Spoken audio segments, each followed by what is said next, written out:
પરમાત્માની સામાન્ય કૃપા તો દરેક જીવ પર હોય છે.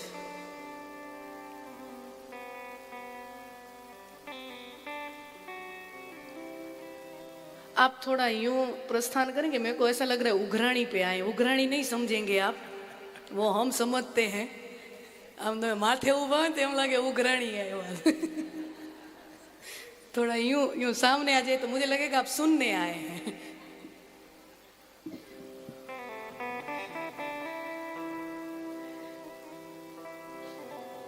દરેક જીવ જ્યારે જન્મ લેતો હોય, માત્ર મનુષ્ય શરીરની વાત નથી, કીડીથી માંડી અને હાથી સુધી દરેક જીવ જ્યારે જન્મ લે ને, ભગવાનની સામાન્ય કૃપા તો દરેક જીવ ઉપર થાય. અને એ સામાન્ય કૃપા રૂપે દરેક જીવને શું મળે? આહાર, નિંદ્રા, ભય, મૈથુનંચ. જે જીવ ધરતી ઉપર અવતરે ને, કીટ મકોડો પતંગિયો હોય, આકાશમાં ઉડતા પંખી હોય, માણા હોય, જે પણ જીવ ધરતી ઉપર જન્મ લે એને આહાર, નિદ્રા ને મૈથુન આ બધું ભગવાને આપ્યું જ છે. આ બધી વ્યવસ્થા કુદરતે બધાય માટે, કીડીથી લઈને હાથી સુધી ઈશ્વરે તમામે તમામ જીવની વ્યવસ્થા કરી છે. આહાર, નિદ્રા અને મૈથુનની વ્યવસ્થા ઈશ્વરે તમામ જીવો માટે કરી છે. તો આ ભગવાનની સામાન્ય કૃપા છે. પણ જ્યારે જીવ ઉપર ઈશ્વરની વિશેષ કૃપા થાય ત્યારે જીવને હરિકથાનો સ્વાદ મળતો હોય છે, હરિકથાનો લાવો મળતો હોય છે. વિશેષ કૃપા થાય. અને અમારા અશ્વિનભાઈ ને આ બધા રસિકભાઈ ને અમુક ભાઈઓના સ્મરણે મને ઓછા આવે, નામે ધીમે ધીમે યાદ રહેશે. આ દશરથભાઈ અને અમુક પરિચિત સરસ મજાના જેની સાથે સંપર્ક હોય પહેલાથી, અહીંયા આવવા માટે કેટલાય લોકોએ નામ લખાવ્યા હશે ને. 90% 95% બધી જેને નોંધાવેલા છે એ બધા હાજર છે. પણ 5-1% તો એવાય નીકળ્યા હશે ને કે હોશે હોશે પહેલે જ દિવસે નામ નોંધાવ્યા હશે પણ અહીંયા પહોંચી નથી શક્યા હશે ને. એવા કાંઈક ને કાંઈક કુદરતી કાંઈક ઘટનાઓ એવી બની જાય, પારિવારિક હોય, ધંધાકીય હોય, કાંઈક એવું બની જાય કે નીકળવું હોય, નામે લખાવ્યું હોય અને અહીંયા પહોંચી ન શકાય. શું કામ? અભી તક બુલાવા નહીં આયા હૈ. इच्छा है, जेब में पैसे भी हैं, इच्छा भी है. હું એટલા માટે આ વસ્તુ ઉપર જોર દઉં છું, ખાલી પૈસા હોવાથી અહીંયા નથી પહોંચાતું. અહીંયા શું નહીં આવ્યા હોય, એની પાસે શું સગવડ નહીં હોય અહીંયા આવવાની, પણ કોઈક કારણોસર એ અહીંયા પહોંચી નથી શક્યા, નામ લખાવ્યા છતાંય અહીંયા નથી પહોંચી શક્યા. એનો માત્ર એક જ અર્થ છે, આપણો બોલાવો આવ્યો છે અને ભગવાને આપણને બોલાવ્યા એટલે આપણે અહીંયા ભગવાનની ધરતીમાં આવ્યા છીએ. અને એને ઠાકર વળી ક્યારેક બોલાવશે 6 મહિને, વર્ષે, પણ હજી એનો બોલાવો નથી આવ્યો.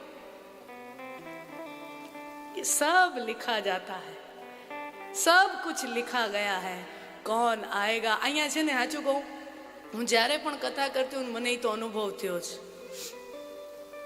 આયોજકોને એમ થાય અમે કથાનું આયોજન કર્યું, સમજો. અહીંયા બેઠા વક્તા હોય ને એને એમ થાય કે અમે કથા ગાઈ.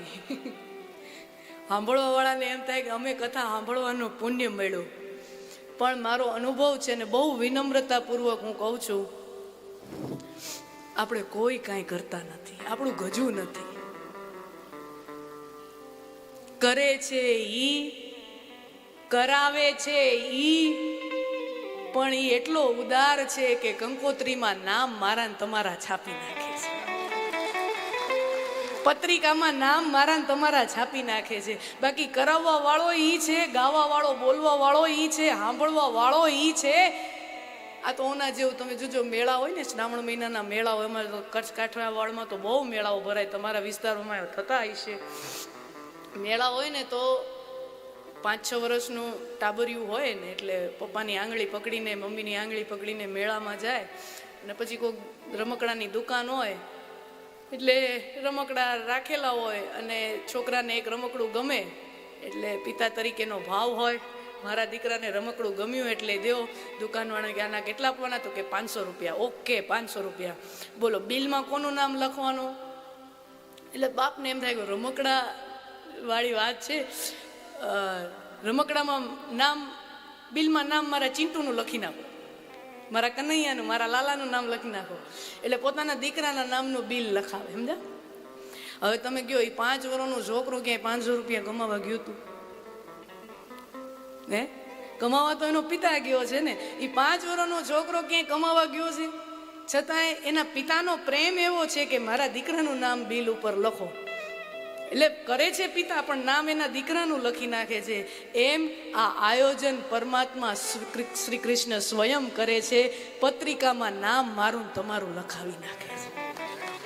એ આપણો બાપ છે ને, એ આપણો પરમ પિતા છે, આપણો બાપ છે. અને બાપને એના સંતાનો ઉપર હેત હોય, પ્રેમ હોય. એટલે હું તો હંમેશા આ અનુભવ કરતી આવી છું કે પરમાત્માનો કોક વિશેષ પ્રેમ આ જીવને મળ્યો છે. તો સુંદર મજાની વ્યવસ્થા છે. અમારા આયોજકો જે કાલે સુંદર મજાનો દાતાઓ, આયોજકો, આ બધાનો સહકાર. વ્યાસપીઠથી કથાની શરૂઆત કરીએ એ પૂર્વ, જેમ કે મેં વાત કરી કે માત્ર પૈસાના જોરે આવા આયોજનો નથી થતા, પણ એ પણ એટલું જ સત્ય છે કે એના વગર તો આયોજનો જરાય ન થઈ શકે. એટલે જેને પણ પોતાની શ્રી લક્ષ્મીનો વિનિમય આવા સત્કાર્યમાં કર્યા છે એવા સર્વે દાતાશ્રીઓને અને આયોજકોને વ્યાસપીઠથી હું અભિનંદન આપું છું. ને બધાએ કરતલ ધ્વનિથી એમને આટલી ઢીલી ન હાલે હો. ભજીયા ખાવ છો બપોરે, કટલેશું ને ભજીયાનો ઉપાડો લ્યો છો, તાલિયું મરેલી પાડો છો, હે પચશે નહીં. પાડો જોરદાર તાલિયો. એટલે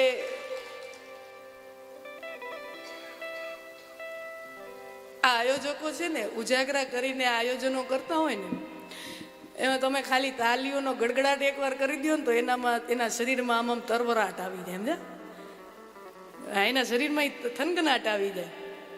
તાલીઓ પાડવામાં આપણું જાય છે. હું તમારા ભજીયા ઉલાયડા રાખો.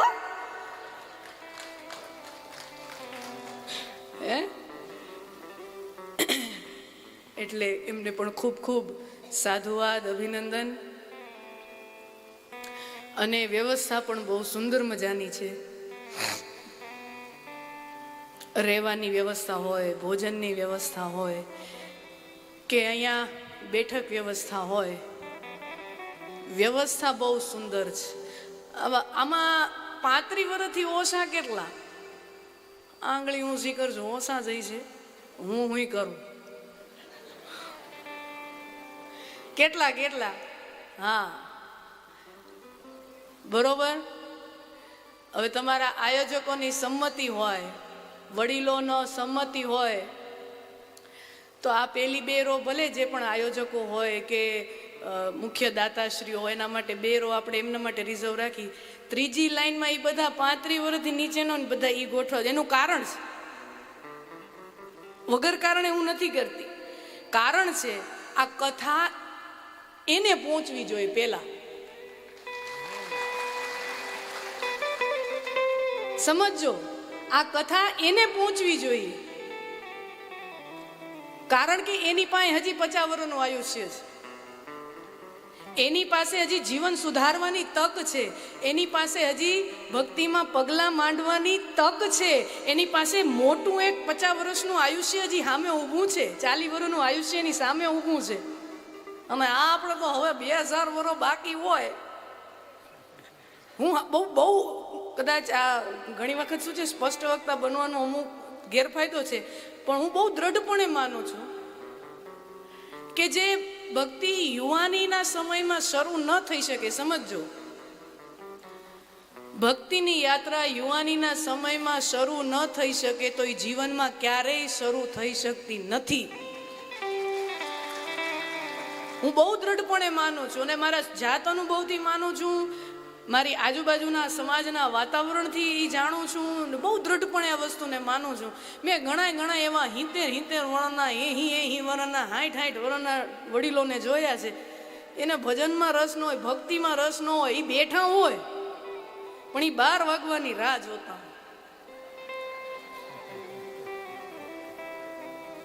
જ્યાં લાડવા કઈ દેશે એમાં જો ડાયાબિટીસનું ઇન્જેક્શન ન લેવું પડતું હોય એ તો ઠપકાઈ જ જાય. લાડવામાં લાડવા હોય ને એવા ધનભાગી સદભાગી ઘણા હોય. તો મેં ઘણા એવા જોયા છે અને ઘણા એવા યુવાનો જોયા, માત્ર 20 વર્ષની ઉંમર હોય, 25 વર્ષની ઉંમર હોય, પણ ડેઈલી જે પોતાનું અનુષ્ઠાન હોય કે પોતાનું જે આ નિત્યક્રમ હોય, અનુષ્ઠાન હોય, પૂજાપાઠ હોય, મંત્રોચ્ચાર હોય, ડેઈલી કરતા હોય. ભક્તિને ને ઉંમરને કોઈ લેવા દેવા નથી. પણ જો આ ભક્તિની યાત્રા યુવાન વયે શરૂ નથી થતી તો એ પછી જીવનમાં ક્યારેય શરૂ નથી થતી. એ પછી વડીલો અહીંયા બેઠા બેઠા, જેને જુવાનીમાં ભક્તિ ન કર્યા હોય ને, એ વડીલો ભલે અહીંયા બેઠા હોય, આમ એ ભગવાનનું નામ આવે ને, હરે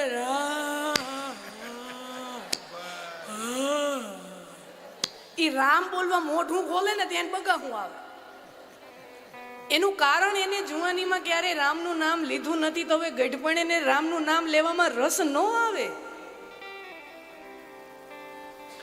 જુવાનીમાં રામનું નામ લેવામાં જેને રસ લીધો નથી એને ગઢપણમાં કેમ? જેને જુવાનીમાં પૈસો ન કમાયો હોય એનો બુઢાપો કઈ સમૃદ્ધ જાય?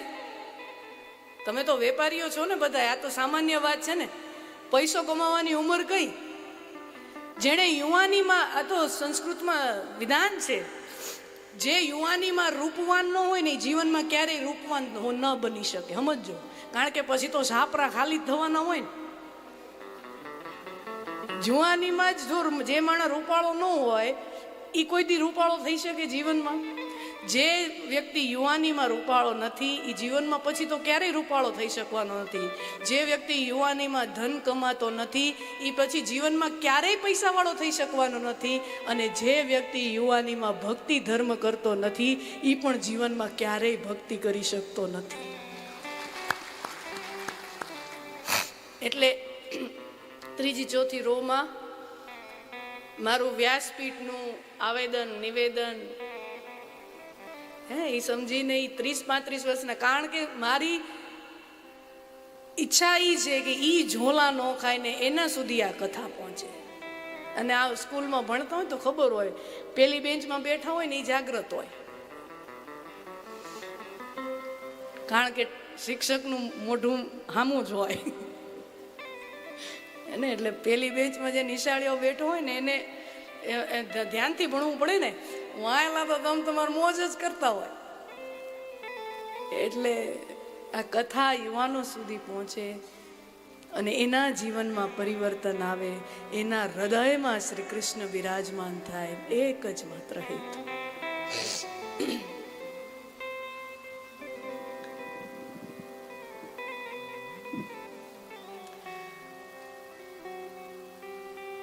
અઢાર પુરાણો,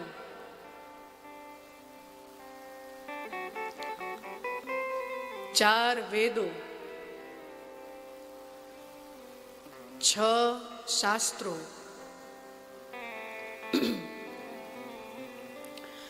2 ઇતિહાસ, આ બધાને એક માટલામાં, એક મટકીમાં નાખો અને પછી તમે એને વલોવો. જેવી રીતે કેમ મલાઈને ભેગી કરો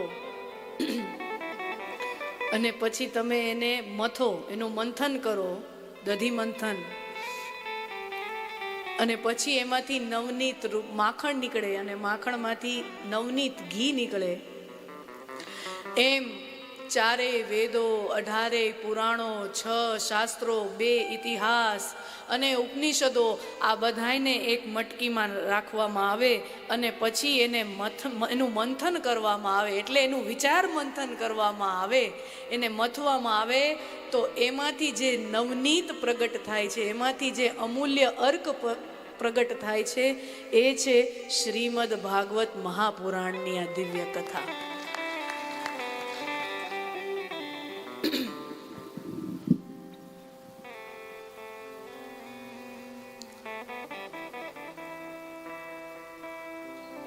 18,000 શ્લોકો છે. લાવ ને ફટા, એ થોડા ખીંચ રહ્યા ગલા. 18,000 શ્લોકો છે.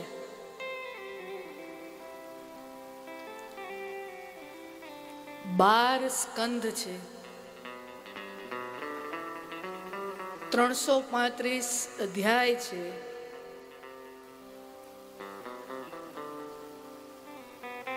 6.25 લાખ શબ્દો છે.